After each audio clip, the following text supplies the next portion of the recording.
Bueno, muy bien, estamos de nuevo. Así podemos seguir. Vamos a esperar que se incorporen más participantes. Y en función de eso, vamos a ver.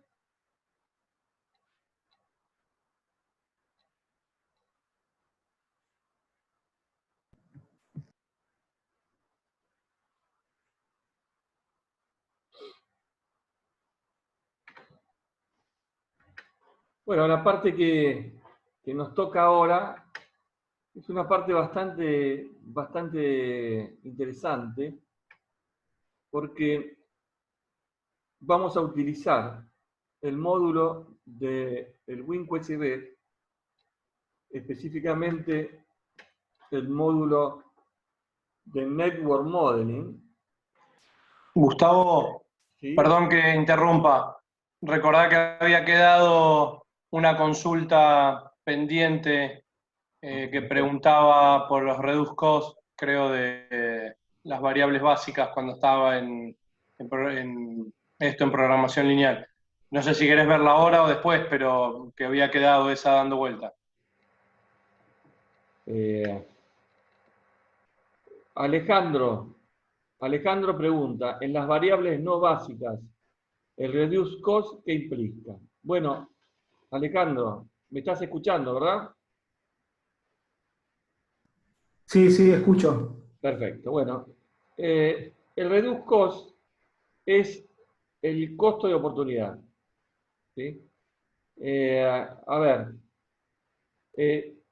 cuando uno mira el report en el WinQSB, tiene dos matrices, una matriz en donde están las variables de decisión, ¿está bien? Y otra matriz en donde están las restricciones. En la primera matriz, las variables de decisión tienen varias columnas. Ahora tiene variable, nombre de la variable, tiene el valor de la variable, el C y J, el status y el reduce cost. Y después aparecen las dos columnas con el mínimo y el máximo. El reduce cost se refiere a el costo de oportunidad de las variables de decisión. O sea, es lo que se llama costo reducido. Es lo que deberíamos reducir en el CIJ, ¿sí? Para que esa variable pueda modificar su estatus. ¿Está claro? A ver, cuando uno analiza la fila CJ menos ZJ, esa fila CJ menos ZJ es la fila de costo de oportunidad. Cuando ese costo de oportunidad, CJ menos ZJ, se refiere a una variable de decisión, el WinQSB lo llama reduce cost. Y cuando ese CJ menos ZJ se refiere a una variable slack que representa un recurso, el WinQSB lo llama Shadow Price. ¿Sí? Entonces, siempre el CJ menos ZJ implica la variación en el funcional por unidad de variación de esa variable. Independientemente sea una variable de decisión no básica o una slack que representa el recurso. ¿Está claro esto? Pregunta típica de final. Por eso puse atentos. ¿Se entiende? ¿Se entendió, Alejandro Roque? Sí, correcto, gracias. ¿Alguna duda con respecto a eso? No tiene que quedar ninguna duda, porque es el concepto más importante que van a aprender en nuestra materia, quizás. Bueno, voy a continuar. Habíamos quedado en resolver nuestro modelo de red compleja, que era este, ya está todo garabateado el pobre, este modelo, en dos formatos. En un formato de programación lineal y en un formato de flujo de redes en el WinUSB. Bueno, lo que hicimos anteriormente, hasta que hicimos la pausa, fue plantear el modelo de programación lineal, que es el que figura acá. Ahora lo que vamos a hacer es, usando el mismo módulo que lo que venimos usando para el problema de transporte y asignación, ¿sí?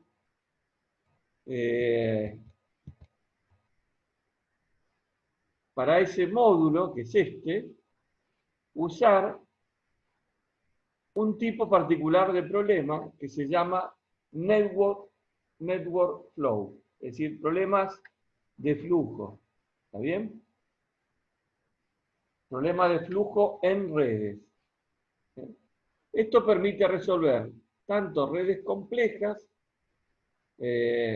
como también otro tipo de problema que se llama modelo de transporte con transbordo, en donde, por ejemplo, lo que antes vimos como acondicionador y desodorizador pueden ser etapas intermedias en un transporte importante, como por ejemplo desde Salta a China, que tendrá un transporte en camión desde Salta al puerto de Buenos Aires, y del puerto de Buenos Aires tendrá otro transporte que será un transbordo, que será barco, o avión, o lo que sea. O sea, ese problema de transporte se llama modelo de transporte con transbordo. Lo que vamos a elegir acá, para que sea mucho más gráfico, y para complicarme la vida a mí para poder explicarlo, es un modelo gráfico. Entonces, lo que vamos a hacer es picar en donde dice Network Flow, picar, tildar en donde dice minimización, y tildar acá en donde dice formato gráfico. ¿Qué quiere decir? Que los datos del problema los vamos a incorporar gráficamente. Quiero que observen algo que todavía no dijimos. Esto. Algunos de los problemas que ustedes van a tener en la guía de trabajos prácticos pueden requerir que ustedes tilden acá. Ahora no lo vamos a tildar, pero que ustedes tilden acá. ¿Qué significa tildar acá? Significa lo siguiente: si yo tengo dos nodos, ¿sí? El link que va de un nodo a otro, por ejemplo 1, 2, tiene un valor, y es el mismo valor que tiene el link en el sentido contrario. ¿También? O sea que los arcos son simétricos. Tienen las dos vías, si es que existen dos vías, son simétricas y tienen el mismo costo. ¿Está bien? Ahora no lo vamos a emplear, pero sépanlo, porque puede suceder, si mal no recuerdo, que puedan necesitarlo en alguno de los problemas. ¿Es así, Verónica, o Esteban, o Gastón? Sí, es así. En uno de los problemas es necesario. Exacto. Perfecto. O sea que recuerden entonces lo que acabo de decir. Bueno, tildamos en minimización, tildamos en forma de entrada de datos con el formato gráfico, ponemos trasbordo como título del problema y ponemos el número de nodos. El número de nodos va a ser igual a el número de variables, obviamente. 1, 2, 3, 4, 5, 6, 7, 8, 9, 10, 11. Tenemos 11 nodos. Tenemos 11 nodos, y entonces vamos a poner 11 nodos. Al poner 11 nodos y darle OK, nos aparece esto.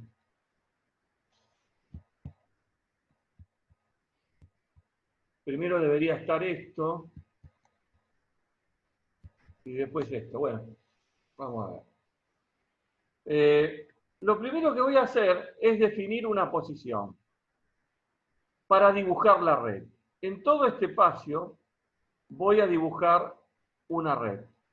Es decir, ¿qué red voy a dibujar? La misma que ustedes vieron. Entonces, ¿cómo dibujo esta red? Bueno, esta red la voy a dibujar de la siguiente manera.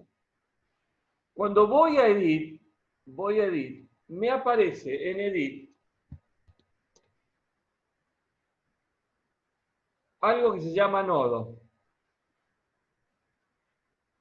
Y cuando me aparece y pico en nodo, me aparece la edición de los nodos. Como yo cargué previamente, que son 11 nodos, voy a tener en este conjunto de nodos que está en este lado que yo marco, 11 nodos, desde el nodo 1 hasta el nodo 11. ¿Está bien? Eso ya está por definición del problema. Me va a aparecer también el nombre del nodo. Como voy a dibujar el primer nodo, que representa a la planta A, y en el esquema original era el nodo R1, lo voy a poner como R1. Y voy a hacer como la batalla naval. Lo voy a ubicar en una posición IJ, que en este caso va a ser la posición 2,1, como está acá. ¿Qué es lo que me hace esto? Me permite dibujar la red más o menos prolijamente dentro de este ámbito de aplicación. Es decir, lo que quiero es ubicar los nodos, todo lo que voy a ubicar prolijamente. Renombrar cada nodo, en vez de decir nodo 1, lo voy a llamar como el nodo original, R1, y acá poner la capacidad, que para el caso de el nodo 1 o planta A o R1, esos tres nombres son válidos, es 200 kilolitros de aceite por hora o 200 litros por hora. Este es el flujo. La capacidad es el flujo. Es el RHS de la restricción de oferta. ¿Está bien? Entonces, lo mismo hago con el resto de los nodos. Lo que aparece cuando le doy OK, ¿qué aparece? Aparece esto. En la ubicación que le di, el nombre y la capacidad. La ubicación 2,1, el nombre R1 y la capacidad. El nombre, la locación y la capacidad. Entonces, ahora hago exactamente lo mismo con el resto de los nodos. Por ejemplo, el R2 lo voy a ubicar, o sea, lo llamo R2, lo ubico en 4,1 y le doy 400 de capacidad, le doy OK, y así puedo ir de alguna manera renombrando cada uno de los nodos, dándole el nombre, la locación en el diagrama y la capacidad. ¿Está claro?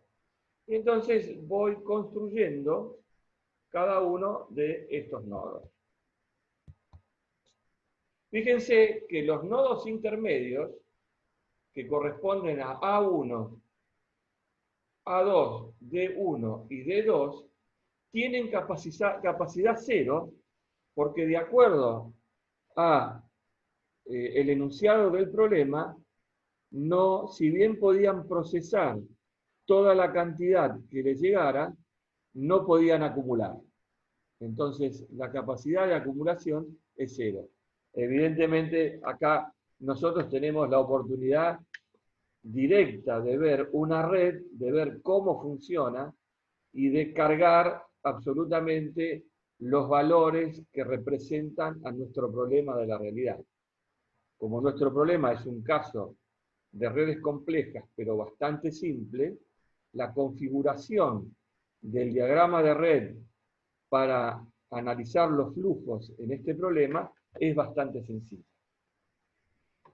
Cuando llegamos a las envasadoras, que por ejemplo a nosotros se nos ocurrió ponerla en esta columna 7,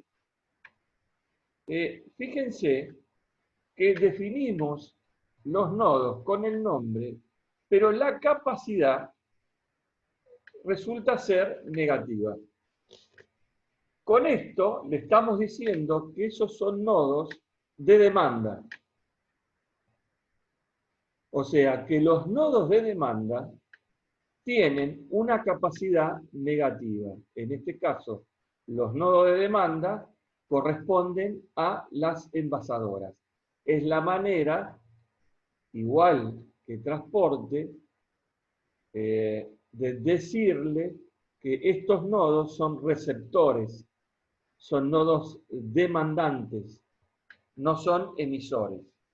Si fueran emisores, tendrían una capacidad positiva.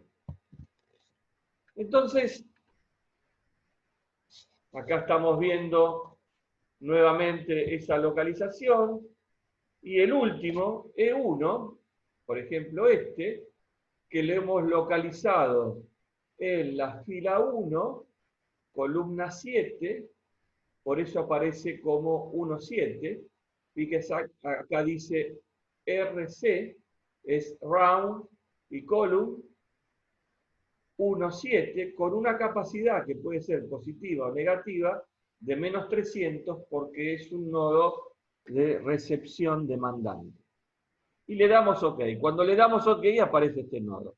O sea, vimos para esto que es lo mismo, con una capacidad igual a 0, porque no hay acumulación, y vimos para esto con una capacidad negativa. ¿Por qué? Porque son módulos demandantes. Entonces, una vez que hacemos esto, tenemos que seguir configurando la lógica de la red. Es decir, hasta ahora lo que hicimos fue construir prolijamente cuáles son los nodos que conforman esta red. ¿Está bien? Y cuál es el nombre y cuál es su capacidad. La locación es una manera de hacer algo prolijo en un gráfico. Ahora vamos a pasar a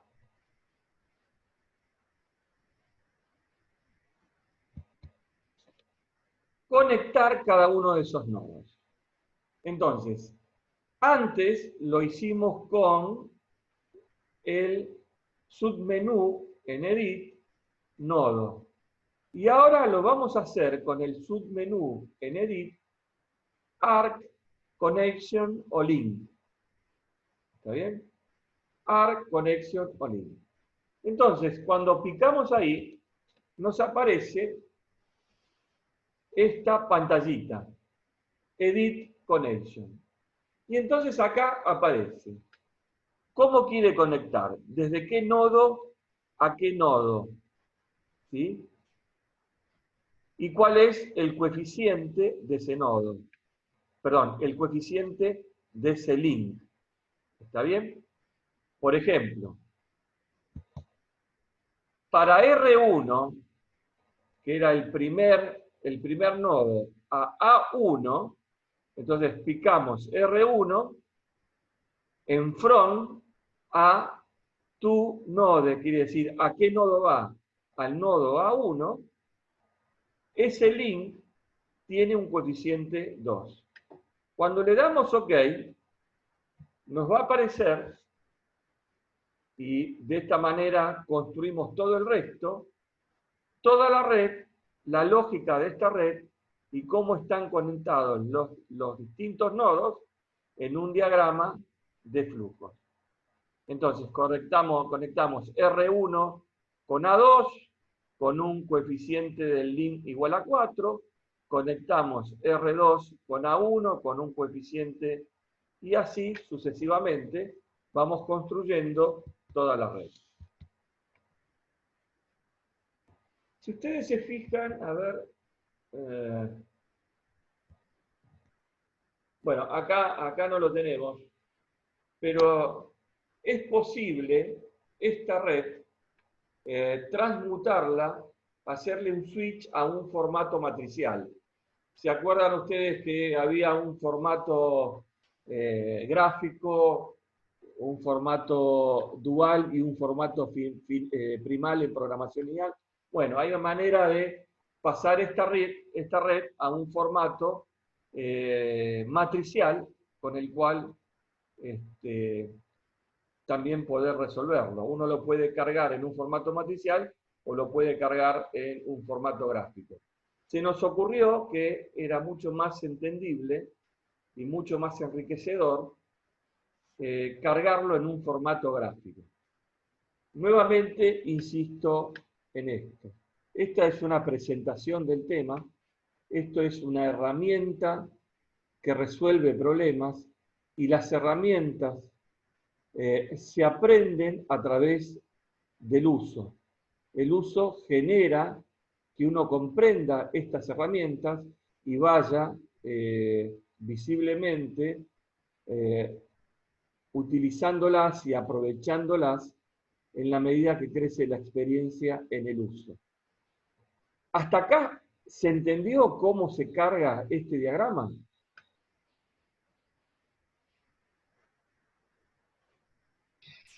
Sí, yo lo estoy haciendo mientras usted lo explicaba. Perdón, lo estuviste haciendo mientras yo lo explicaba. Usted lo iba explicando, claro, yo lo estoy haciendo. Bueno, y pudiste lograrlo sin ningún problema, ¿verdad? Sin problemas. Lo único que encuentro algo diferente cuando cargo el valor ese del link. Acá en la versión que tengo también me aparece para poner un intervalo.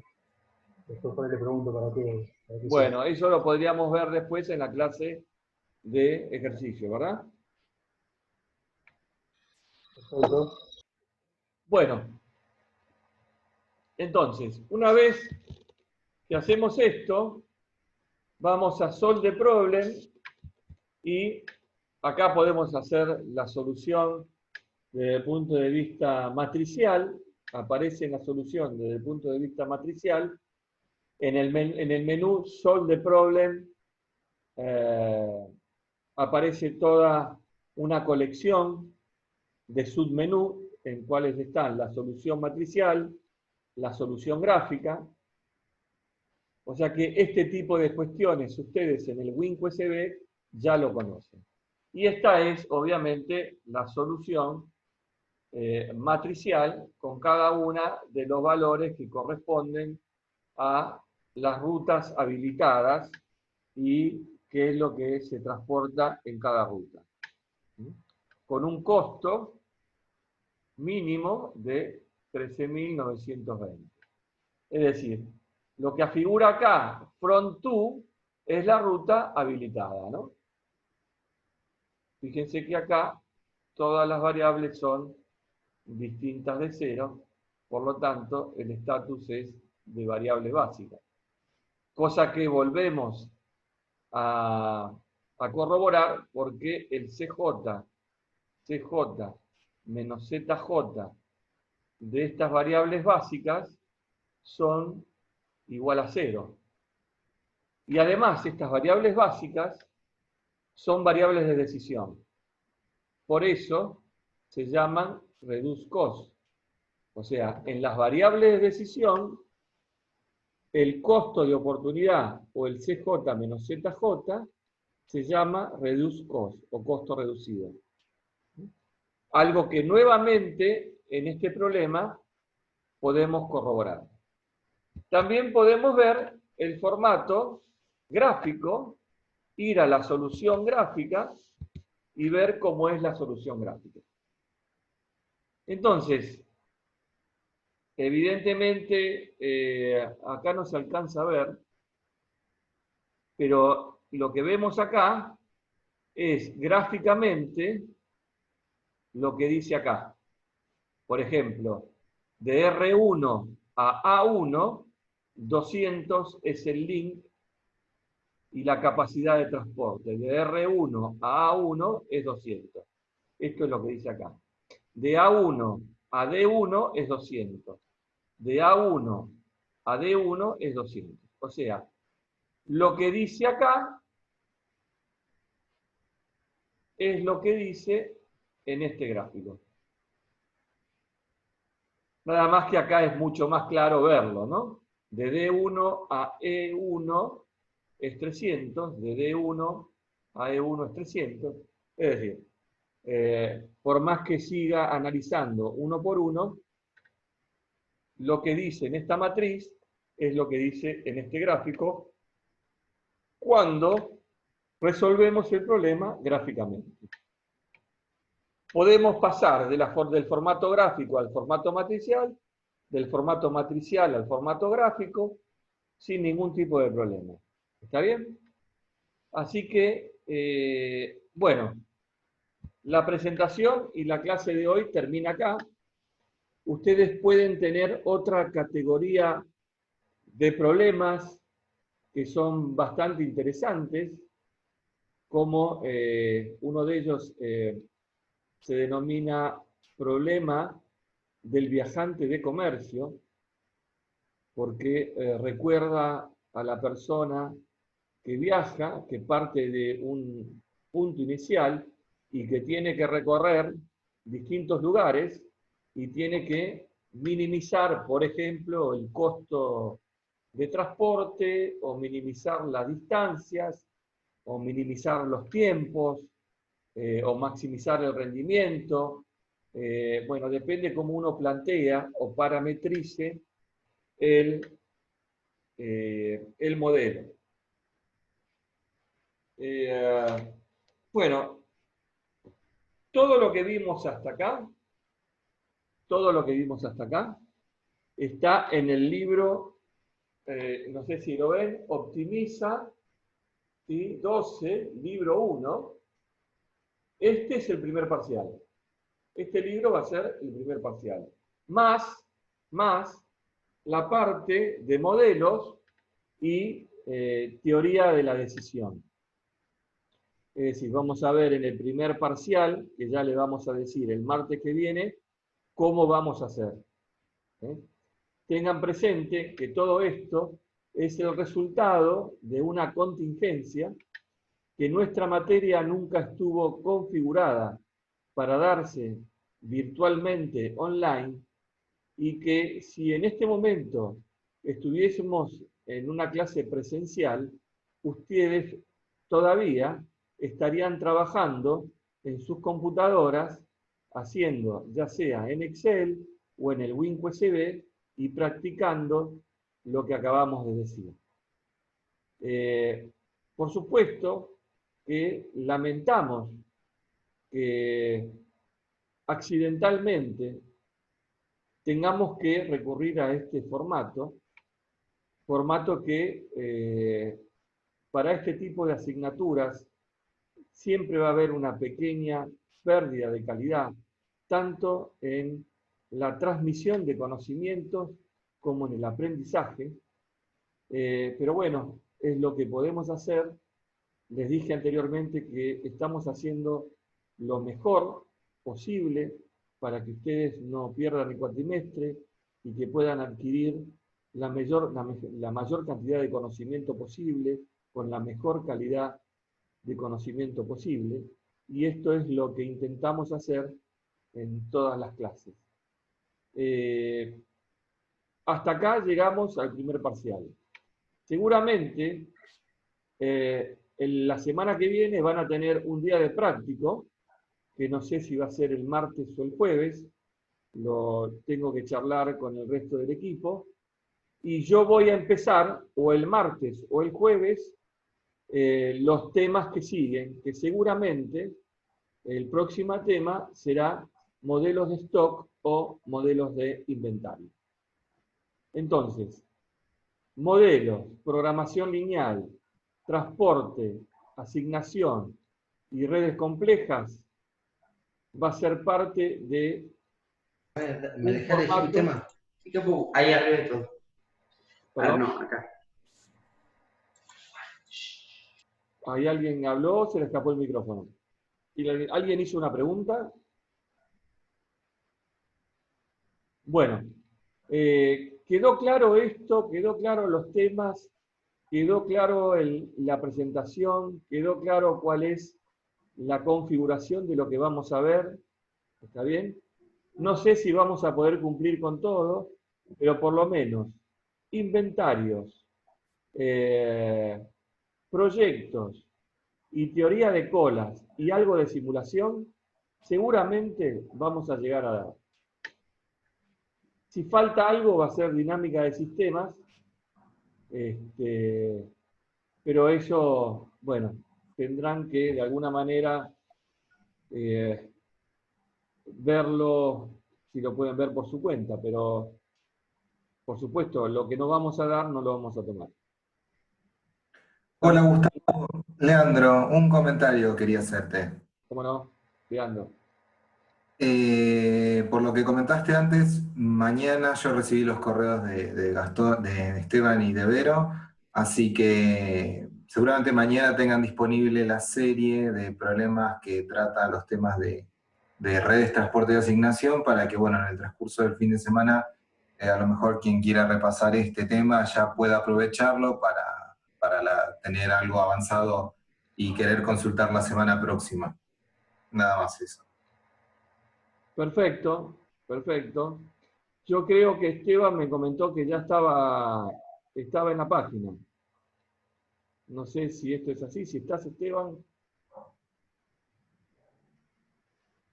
Bueno. Sí, estoy, pero había que hacerle algunos ajustes todavía al trabajo. Había que ajustar algunas pequeñas cosas, que es lo que estábamos viendo ahora. Pero seguramente mañana ya está, o pasado ya va a estar arriba, no va a haber problema. Bueno, Sí, perfecto. tal cual. De todas maneras, van a tener para entretenerse sábado y domingo en la cuarentena, hacer problemas de la guía 4 de investigación operativa. Bueno, ¿alguna pregunta más antes de terminar la reunión? Gustavo, preguntan cuál sería la fecha del parcial. Bueno, nosotros ya dijimos que seguramente va a ser la primera semana de mayo. ¿Está bien? Lo que tenemos que decirles, la clase próxima, qué tipo de formato vamos a utilizar para evaluar. ¿Está bien? Entonces, seguramente será la primera semana de mayo. No sé, a ver si puedo entrar a mi calendario. La primera, o no sé, a lo mejor podrá ser tentativamente el 7. No sé, Esteban, Verónica, Gastón, Leandro. Sí, creo que sí, que la fecha del 7 puede ser probable. Así le damos la semana que viene y la otra para que profundicen conocimientos en la práctica, ¿sí? Bueno, podríamos fijarla ya directamente, así eliminamos esta ansiedad. Estoy de acuerdo, chicos. Sí, estoy de acuerdo con el 7. Esteban. Sí. Perfecto, ningún problema. Entonces, 7 del 5 vamos a dar vamos a hacer la evaluación. El formato después lo vamos a dar, es decir, el formato que quiere decir, cómo vamos a evaluarlos, lo hablamos la semana que viene. ¿Está bien? Pero el jueves 7 del 5, el jueves 7 sería la evaluación, le da tiempo para practicar. ¿Está bien? Bueno, ¿alguna pregunta más? Por lo menos una primera parte de la ansiedad de la evaluación está satisfecha. La otra vamos a compartirla hasta el martes de la semana que viene. Les agradezco a todos y bueno, que tengan un buen fin de semana y que la pasen bien. Cuídense. Gracias igualmente. Hasta luego. Buen fin de semana. Chao.